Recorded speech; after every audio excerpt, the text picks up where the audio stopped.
नमस्कार, आप देख रहे हैं प्राइम न्यूज। मैं हूं आपके साथ पूजा मोहन पांडे। बुलेटिन की शुरुआत बड़ी अपडेट के साथ करेंगे जो कि आगरा से सामने आ रही है। धर्मांतरण रैकेट का बड़ा खुलासा हुआ है। सोशल मीडिया पर बड़ा हथियार, जी हां, आपको बता दें कि सोशल मीडिया एक बड़ा हथियार बन चुका है। बड़ी अपडेट सामने आ रही है आगरा से। ये बड़ी खबर, धर्मांतरण रैकेट का खुलासा हुआ है। सोशल मीडिया एक बड़ा हथियार बन गया है। 2050 तक पूरे देश में इस्लाम फैलाना है।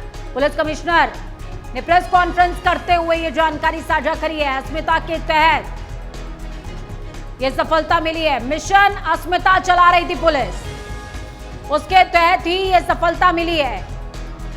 अब तक कुल 14 लोग गिरफ्तार हुए हैं। लगातार धर्मांतरण के मामलों में युवाओं को टारगेट किया जा रहा है। पाकिस्तान और जम्मू कश्मीर से भी तार जुड़ रहे हैं। धर्मांतरण गैंग देश भर में जाल फैला रहा है। दावा के नाम पर धर्मांतरण की मुहिम।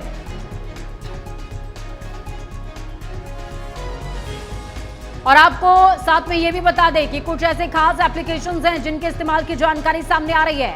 और यह भी सामने आ रहा है कि 2050 तक पूरे भारत को इस्लामिक राष्ट्र बनाना है। यह दावा किया जा रहा है। यह कोई साजिश, फिल्म की स्क्रिप्ट नहीं है, माफ कीजिएगा, बल्कि एक गैंग की असली मुहिम है। ये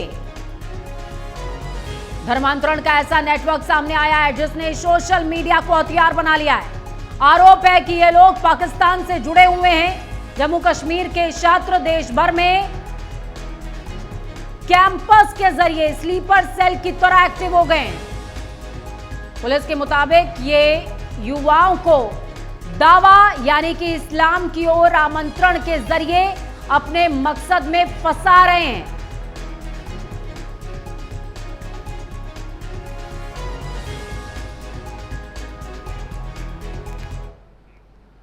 तो वहीं दूसरी तरफ समाजवादी पार्टी के सांसद रामजीलाल सुमन का बयान सामने आया है। जब तक विषमता तब तक धर्म परिवर्तन। जब तक विषमता रहेगी, विषमता रहेगी, तब तक धर्म परिवर्तन होगा। रामजीलाल कहते नजर आए हैं, विषमता ही धर्म परिवर्तन के तमाम मामलों की जननी है। समानता ना होने तक नहीं रुकेगा धर्मांतरण। समाजवादी पार्टी के सांसद रामजीलाल सुमन ने धर्मांतरण पर बड़ा बयान दे दिया है। उन्होंने कहा कि जब तक हिंदू धर्म में समानता नहीं आएगी तब तक देश भर में धर्मांतरण को कोई नहीं रोक सकता है।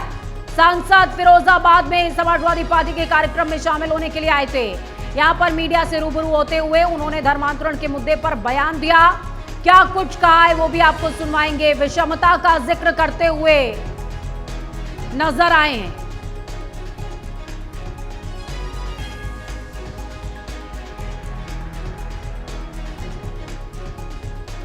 सपा सांसद रामजीलाल सुमन का बयान सुनिए। देखिए, व्यक्तिगत तौर से किसी ने प्रलोभन बस कोई धर्म परिवर्तन किया हो, कोई निकाह किया हो, मैं नहीं जानता। व्यक्तिगत बातें अलग हो सकती है, लेकिन कुल मिलाकर के समाज का जो मिजाज है, इस देश में धर्म परिवर्तन क्यों हुआ? मैं अभी बोला था, महात्मा गांधी और स्वामी विवेकानंद दोनों ने कहा था कि हिंदू धर्म अगर समानता का धर्म नहीं बन सकता तो हम ये चाहेंगे कि धर्म नष्ट हो जाए। जब आप लोगों को मंदिर में जाने से रोक रहे हैं, अखिलेश यादव जी के मकान छोड़ने के बाद गंगा जल से धो रहे हैं, तो ये पिछड़े दल क्या सोचेंगे? धर्म परिवर्तन की पूरी जिम्मेदारी हिंदू धर्म के ठेकेदारों की है। जब तक हिंदू धर्म में विषमता रहेगी, समता का भाव नहीं होगा, तो इस देश। मानवेंद्र मल्होत्रा हमारे साथ में ग्राउंड 2 से लाइव जुड़ गए हैं तमाम जानकारियों के साथ में। मानवेंद्र का रुख करते हैं। मानवेंद्र, मैं आपसे समझना चाहूंगी, आगरा से एक तरफ रोज नए नए खुलासे हो रहे हैं और दूसरी तरफ सपा के सांसद है वो कह रहे हैं विषमता ही सबसे बड़ी वजह है। जब तक विषमताएं खत्म नहीं होंगी, जब तक समानता का भाव नहीं आएगा, तब तक आप धर्मांतरण से बरी नहीं हो सकते, उसे रोक नहीं सकते हैं। आपको बता दूं, आगरा के थाना सदर क्षेत्र के दो बहनें की जिसको लेकर आगरा पुलिस ने कार्रवाई का प्रयास बंद कर कराया, जो मामले की जांच की गई थी। जिसके बाद तमाम खुलासे सामने आए हैं। जो धर्मांतरण का एक बहुत बड़ा रैकेट लगा हुआ है, जो कि यूपी सहित राज्यों में 47 साल लगभग 14 लोगों को गिरफ्तार पुलिस कर चुकी है। वही 4 लड़कियों को रेस्क्यू कराया जा चुका है, जिनके उनके घर तक पहुंचाया गया। लेकिन जिन लड़कियों से बातचीत की पुलिस ने लोगों को जानकारी दी, बहुत खुलासे जो धमाकेदार चीजें सामने आई है, बहुत बड़ा खुलासे मालूम हुए। लेकिन जहन में जो बार बार सवाल आता है मानवेंद्र, जहन में जो बार बार सवाल आता है वो सवाल ये आता है कि अगर विषमता ही एक बहुत बड़ी वजह होती तो सिर्फ युवा बच्चियां या युवक ही क्यों इनकी चपेट में आते, पूरा का पूरा परिवार सफर कर रहा होता और शायद पूरा का पूरा परिवार कई जगहों पर धर्मांतरण का शिकार होता हुआ नजर आया। लेकिन नॉर्दर्न एरियाज की बात की जाए तो नॉर्दर्न एरियाज में ज्यादातर जो मामले सामने आ रहे हैं वो हिंदू बच्चियों के आ रहे हैं। प्राइम न्यूज ने अपनी कई रिपोर्ट्स में यह जानकारी भी साझा करी है कि किस तरीके से युवक युवतियों को बरगलाते थे, बहलाते थे, फुसलाते थे और बकायदे जितनी हाई कास्ट उतना हायर रेट।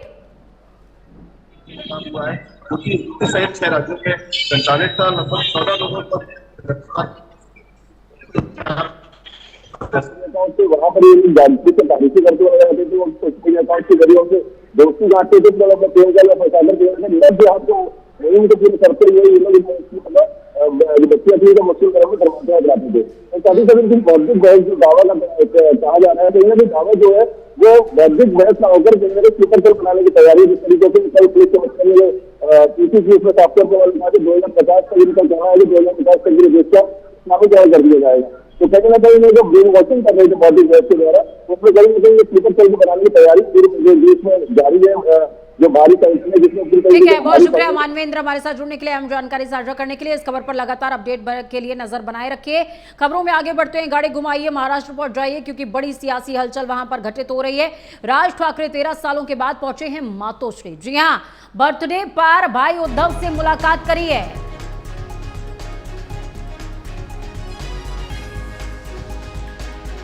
तो देखिए, शिवसेना का पुराना रसूख वापस आने वाला है, शायद ये तो संकेत यही कह रहे हैं, क्योंकि राज ठाकरे और उद्धव ठाकरे, तस्वीर पीछे बाला साहेब ठाकरे की तस्वीर में आप देख पाएंगे, संजय राउत भी उनके साथ में मौजूद हैं और भी तमाम जो नेता हैं, फिर चाहे वो शिवसेना यूबीटी के नेता हो या फिर मनसे के नेता हो, दोनों ही यहां पर कलेक्टिव तौर पर मौजूद। संजय राउत इस खुशी में ताली बजाते हुए, भाई का जन्मदिन है, दूसरा भाई पहुंचा है, फूल माला और फूलों की बौछार कर रहा है। ये तस्वीरें बहुत कुछ बयां करती है महाराष्ट्र की सियासत में। कुछ दिनों के अंदर तस्वीरें बहुत ज्यादा चेंज होने वाली हैं। बर्थडे पर भाई उद्धव से मुलाकात करी है, उद्धव को जन्मदिन की बधाई देते नजर आए। महाराष्ट्र की राजनीति में रोज एक नई हलचल पैदा हो रही है। इस बीच महाराष्ट्र नवनिर्माण सेना यानी कि एमएनएस प्रमुख राज ठाकरे करीबन 13 सालों के बाद मातोश्री पहुंचे थे।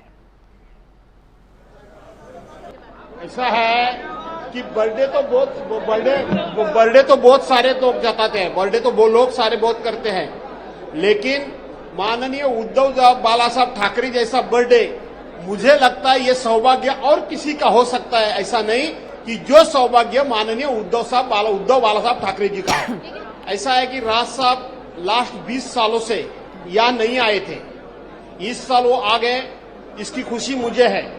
जैसी मुझे खुशी है वैसी महाराष्ट्र के सभी मराठी जन जो है सब लोग हैं और महाराष्ट्र की जनता है, नॉन मराठी भी लोग हैं।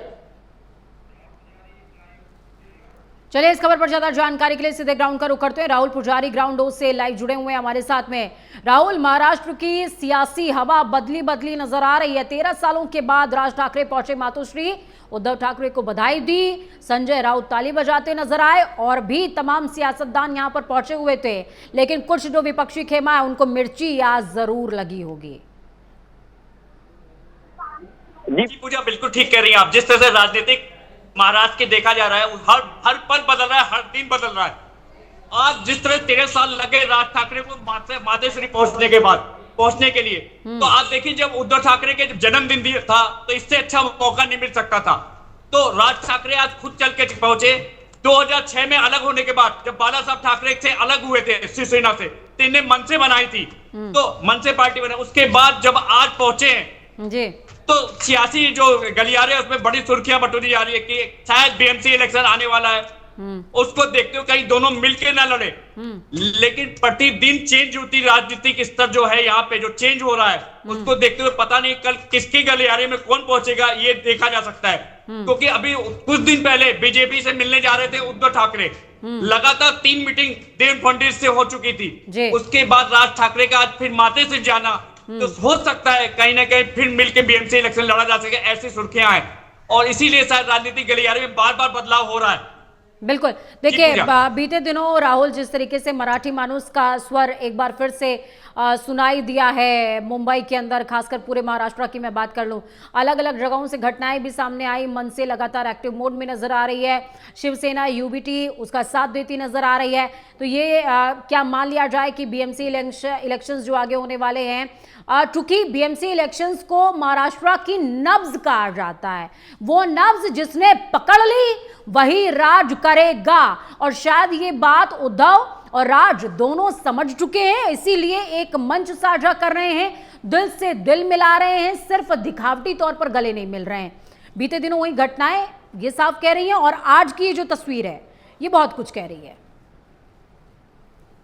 जी पूजा, बिल्कुल आप ठीक कह रहे हैं। बीएमसी इलेक्शन को लेकर जो बीएमसी में राज करता है वो महाराष्ट्र में राज करता है, और बीएमसी का बजट भी आप बता दूं 75,000 करोड़ के बजट भी है, जो एक छोटे राज्यों से बजट से ज्यादा होता है। और जिस तरह से 40 करोड़ की जो वोट बैंक है, मराठी वोट बैंक है, उसको साधने के लिए अगर राज ठाकरे उद्धव ठाकरे एक मंच पे आते हैं तो कहीं ना कहीं मराठी वोट बैंक स्विच करेगा, और ये बीजेपी को बहुत बड़ा डेंट लगेगा। इसीलिए बीजेपी भी कमर कस ली है। कहीं ना कहीं अगर शरद पवार से मुलाकात, उद्धव ठाकरे से मुलाकात, अगर कोई भी मराठी चेहरा अगर उनके संग आ जाता है तो कहीं ना कहीं बीजेपी को फायदा होगा। इसीलिए बलात्कार, लेकिन राज ठाकरे का जो अस्तित्व खोता हुआ नजर आ रहा है। ठीक है, मैं राहुल इस बीच एक विषय आपसे और समझना चाहूंगी। देखिए, शिवसेना इस समय दो फाड़ हो गई है, शिवसेना यूबीटी, शिवसेना शिंदे गुट। अब मैं आपसे ये समझना चाहूंगी कि शिंदे गुट के क्या किसी नुमाइंदे से आपकी बातचीत हो पाई है, उनका क्या कुछ कहना है? क्योंकि राज और उद्धव जब करीब आ रहे हैं, दिल मिला रहे हैं, मातोश्री में एक साथ आज एक दूसरे को फूल भेंट कर रहे हैं, तो सबसे बड़ी तकलीफ या यूं कहें कि कलेजा अगर किसी का सुलग रहा होगा तो वो शिवसेना शिंदे गुट का। जी पूजा, एकदम बिल्कुल ठीक कह रही है।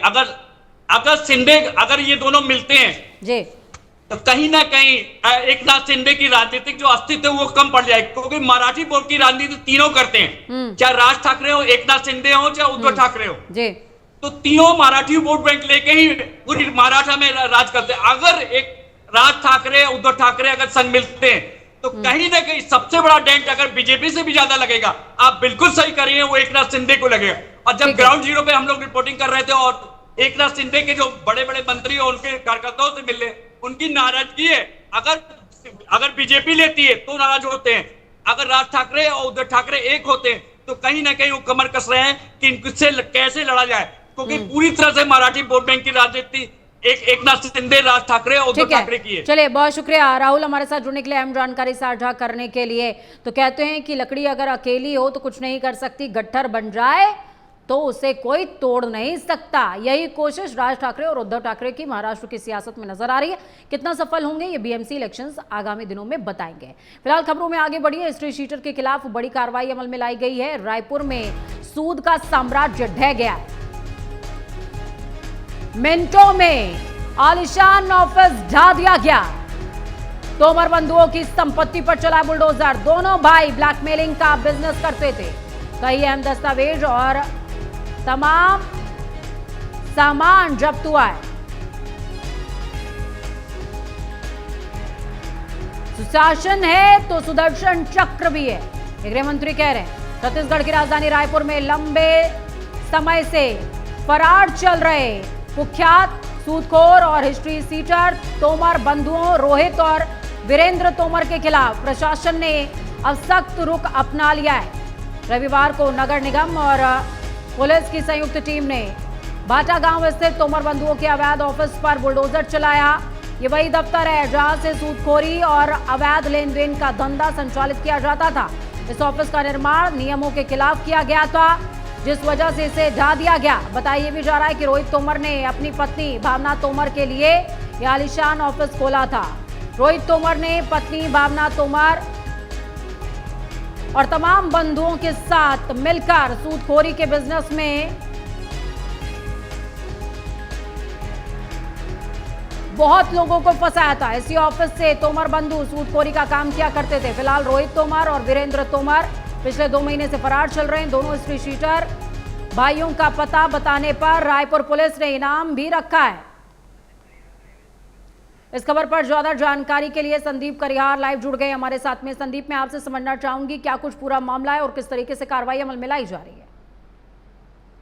देखिए पूजा, सीधे तौर पे आप समझिए, जो एक अंडा बेचने वाला जो एक वीरेंद्र सिंह तोमर था, आज रायपुर का इतना बड़ा हिस्ट्री शीटर और इतना बड़ा सूदखोर हो गया, जिसने करोड़ों रुपए की अपने भाटा गांव में स्थित साई विला कॉलोनी में एक अपना विला बनाया था और वो करोड़ों रुपए के विला बनकर तैयार हुआ था। शहर भर के हजारों लोगों से अवैध तरीके से सूदखोरी कर पैसे की उगाही करता था और उसी वीरेंद्र तोमर और उसी रोहित तोमर के किले को ढहाने के लिए आज नगर निगम की टीम और राजस्व की टीम और पुलिस की टीम संयुक्त रूप से वहां पहुंची और उनके किले को जमीन दोस्त कर दिया गया, बुलडोजर की कार्रवाई कर दी गई। हम आपको बता दें कि वीरेंद्र सिंह तोमर लगभग 2 महीने से ये रायपुर शहर से फरार चल रहा है और यही वजह है कि कोर्ट ने उनको भगौड़ा भी घोषित किया है, फरार घोषित किया है और उनकी पता बताने पर पुलिस ने बाकायदा इनाम का भी ऐलान किया है। लेकिन 2 महीने से ये दोनों रोहित तोमर और वीरेंद्र तोमर दोनों ही फरार है और हाल ही के दिनों में जब कार्रवाई जब लगातार पुलिस जो कर रही थी, पुरानी बस्ती पुलिस कर रही थी, उन्होंने उनके वीरेंद्र तोमर की पत्नी सुब्रत तोमर और उसके साथ ही रोहित तोमर की पत्नी भावना तोमर पर भी कार्रवाई करते हुए जेल तक उनको पहुंचाया था। बंगले का में जो कॉर्पोरेट था, जो वेंचर बना करके चलाया जा रहा था, वेंचर बना करके वहां पर सूदखोरी का एक बड़ा कारोबार चला करता था, जहां पे 1 लाख रुपए की एवज पर मर्सिडीज कार तक की भी जो गिरवी रखा करते थे, कईयों की संपत्तियां रखा करते। ताज्जुब की बात यह है कि कुछ साल पहले ही ये वीरेंद्र सिंह तोमर और उनके भाई रोहित तोमर रायपुर के सड़कों पर अंडा बेच करके अपनी जीविका का उपार्जन किया करते थे। लेकिन देखते ही देखते सूदखोरी के मामले में इतना ज्यादा पनप चुके कि आज करोड़ों की संपत्तियों को उन्होंने अवैध तरीके से हथिया लिया और जिस विला को डराने के लिए नगर निगम की टीम उनके बंगले पे जब पहुंची तो वहां बिना अनुमति के बगैर नक्शा पास कराए अनधिकृत तौर पे उस बंगले विला को तैयार किया गया और बाकायदा उस बंगले के ऊपर माले पे एक स्विमिंग पूल को तैयार किया गया। एक बड़ा जो सूदखोरी का जो धंधा चलता था उस पर एक बड़ा प्रहार किया गया है। इसी पर ही जो डिप्टी सीएम और गृह मंत्री जो विजय शर्मा, उन्होंने भी ठोस करके साफ तौर पे कहा कि छत्तीसगढ़ में सुशासन है तो सुदर्शन चक्र भी है। कोई भी व्यक्ति मंत्री और मुख्यमंत्री के साथ फोटो खिंचा करके कानून के ऊपर नहीं हो सकता। तो वही डिप्टी सीएम अरुण साव ने भी, जो रंगीत प्रशासन मंत्री है, उन्होंने भी कहा कि कानून के ऊपर कोई नहीं हो सकता, चाहे कितना भी बड़ा खुर्रम खां हो, उनके खिलाफ सख्त से सख्त कार्रवाई होगी। और आज ये जो कार्रवाई हो रही है वो उसी का नजर है ना। बिल्कुल संदीप, देखिए इस पूरे मामले में क्या कुछ कार्रवाई अभी तक हुई है या आपने साझा किया? इस बीच आप ये भी बता रहे हैं कि दोनों जो तोमर ब्रदर्स हैं वो रायपुर से बाहर चल रहे हैं, तो उनको पकड़ने के लिए क्या कुछ कार्रवाई की जा रही है? किस तरीके से टीमें गठित की गई हैं और क्या कुछ इनिशिएटिव्स हैं गवर्नमेंट की तरफ से भी और प्रशासन की तरफ से भी? देखिए, जैसे ही 2 महीने पहले इनके खिलाफ जब टीम वहां पर पहुंची तो इन्होंने अपने रॉक का इस्तेमाल करते हुए पहले टीम को सर्च वारंट लाने को कहा। जब पुलिस की टीम वापस से जब सर्च वारंट और गिरफ्तारी वारंट लेकर के इनके बंगले पर पहुंचे, तब तक ये दोनों भाई अपना बोरिया बिस्तर बांध करके वहां से फरार हो गया। तब से लेकर के अब तक लगभग 2 महीने का समय बीत चुका है और पूजा और उसके बाद दोनों बंधु जो है वो रायपुर और छत्तीसगढ़ से बाहर है। इनको तलाश करने के लिए एक सर्चिंग जो वारंट है वो भी कोर्ट की तरफ से जारी किया गया और लगातार इन्हें मोहलत भी कोर्ट की तरफ से मिलता रहा कि अभी पहुंचेंगे। और वहीं नगर निगम की तरफ से भी एक याचिका प्रस्तुत की गई कि इनकी संपत्ति जो अवैध तरीके से किला बनाया गया है उसको कुर्की करने के लिए, तो कहीं ना कहीं उस मोहलत के समय पर भी तोमर बंधुओं की तरफ से कोई पैरवी नहीं की गई। लिहाजा संदीप, एक और पिक्चर मैं आपसे समझना चाहूंगी। कोई भी व्यक्ति रायपुर यानी कि देखिए, जब मैं किसी देश की, माफ कीजिएगा, किसी राज्य की राजधानी की बात कर रही हूँ या देश की भी राजधानी, उसके अंदर कोई इतना बड़ा घोटाला करके मौजूद है और बीच राजधानी में उसने अपना इतना बड़ा साम्राज्य खड़ा कर लिया है, तो वो एक दिन का काम नहीं है। और ऐसा नहीं है कि उसने अकेले कर लिया, जरूर ये तय बात है कि उसके तार कहीं ना कहीं प्रशासन से, सरकार से भी जुड़े हुए होंगे। उन कनेक्शंस को क्या खंगालने के लिए किया जा रहा है, और दूसरा कि उसके कनेक्शन के जितने लोग हैं उन पर दबिश देने के लिए क्या कुछ कार्रवाई हो रही है। देखिए, जब बेनामी संपत्तियों को जब अर्जित करने लगा तो इस दौरान एक करनी सेना का उन्होंने गठन किया और उसके प्रदेश अध्यक्ष रखी हुई आसंदी पर वीरेंद्र सिंह तोमर पहुंच गए और यही जो राजनीति लाभ लेने की जो सीढ़ी उन्होंने इस बैनर को तैयार किया। उसके बाद में इसका सहारा लेते हुए प्रशासन के भी भीतर वो प्रवेश करने लगे। और आपको बताया जाए कि जिनका भाई है रोहित तोमर, वो रायपुर राजधानी में गोल्डन मैन के नाम से जाना जाता है। वो अपने बड़े बड़े सोने के चैन पहन करके रायपुर शहर में उसी सोचखोरी के कमाई से और उसी लोगों को डरा धमकाने के संदीप, इस बीच ये भी कहा जाता है कि वीरेंद्र तोमर काफी ज्यादा धार्मिक अनुष्ठान भी करवाया करता था, मां गंगा खारून आरती भी करवाया करता था हर पूर्णिमा और अमावस्या के समय पर। वो कुछ क्या सब कुछ ढोंग था? देखिए, काली कमाई से अर्जित की गई धन संपत्ति को अब कहीं ना कहीं वो अपने आप को एक शुद्ध मतलब साफ छवि का नेता बताने के, सफेद पोस्ट का नेता बताने के लिए वो इस तरीके के धार्मिक आयोजनों को जरूर वो आयोजन कराया करता था। अपने आप को एक बड़ा धार्मिक व्यक्ति और धार्मिक जन सेवक के पास में उभारने की कोशिश करता है। चलिए, बहुत शुक्रिया संदीप हमारे साथ जुड़ने के लिए, अहम जानकारी साझा करने के लिए। तो संदीप करियार ग्राउंड ज़ीरो से जुड़े हमारे साथ में, जिन्होंने तमाम जानकारी साझा करी और बताया कि किस तरीके से तमाम सूदखोरों का जो साम्राज्य है वो जमींदोज किया जा रहा है। फिलहाल इस बुलेटिन में खबरों का सफर यहीं तक। बुलेटिन के उस पार ताज़ा अपडेट्स के लिए देखते रहिए प्राइम न्यूज, क्योंकि सच कड़वा हो तो भी बेहद जरूरी होता है।